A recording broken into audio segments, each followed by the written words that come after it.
In his fist is the symbolism of determination, not of fighting, but get your power together, ball up all that power, and have the will to get up, not to stay down. He is alive, because when I stood there and finished that fist, I saw Eagleman open his hand. The granite. I'm not talking about a hallucination or I'd never take drugs.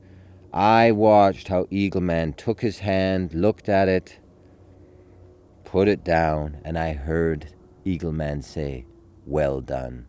Just right, David. So that's how Eagleman came to life. And after that, he was sent on his journey.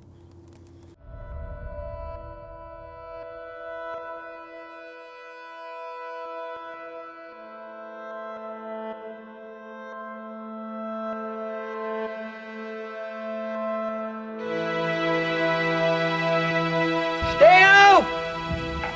Und da muss er aufstehen. Und wer hat den Mut und die Liebe, ihm zu helfen, dass er aufsteht? Und jetzt frage ich die nächste Generation hier zu kommen. Meine Tochter.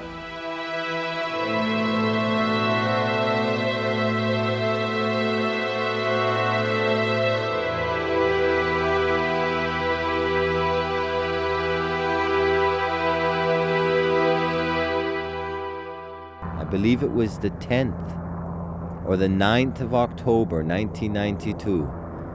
It reached San Francisco Harbor in Oakland, across the harbor from San Francisco.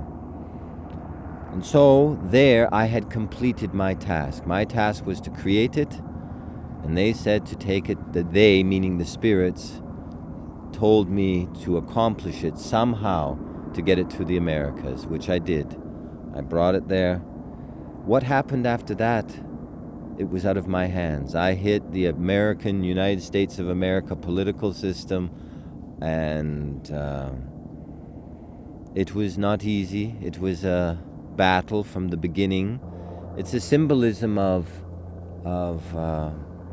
oppression and genocide, and that is not an easy symbol to set up in the land of the free and the brave.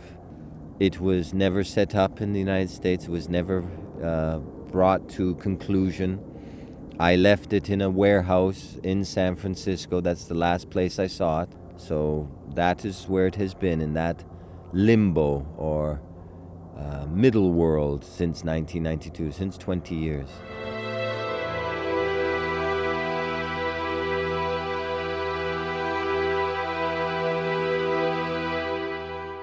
Look what I've been gifted. I did a job, I gave things, I contributed what I knew, what I received as a gift, I passed on as a sacrifice.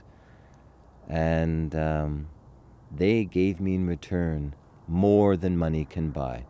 You were looking at where I'm allowed to be, and I could not buy that with all the money on this planet, all the gold.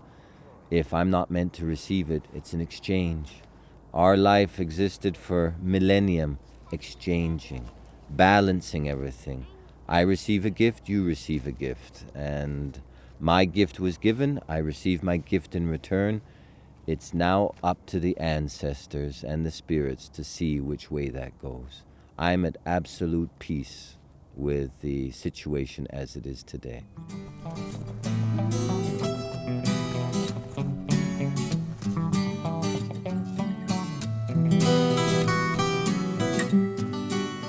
Drop it.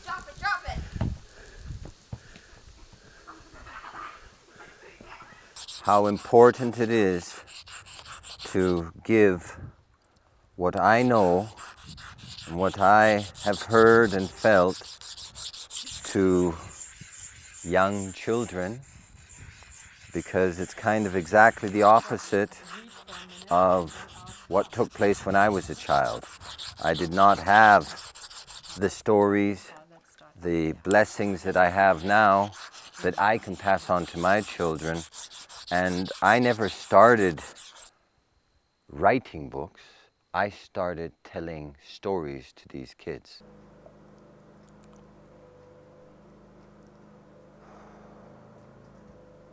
at least do a little bit. I never try too much in one day. And this story is about a young man, 17 years old. I'm writing a little bit from my own life when I was 17, because I lived in the wilderness when I was 17 by myself.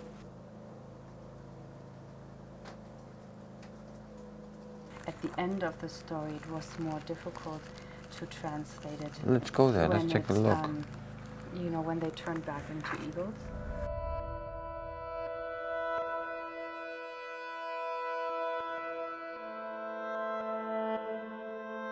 If you go on the search for the Eagleman, as I've said to you, it could be hairy, it could be smooth.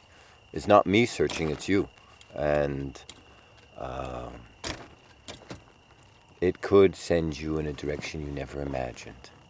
And I got it, Pops. imagine you are, like I said before, naked in the night in the forest.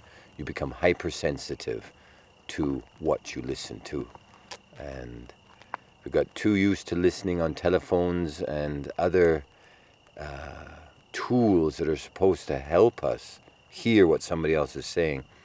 But often we've lost the gift of hearing the finest truths that we need to follow. So I think that is your best advice. And if you ever find the Eagleman, listen to him, what he wishes.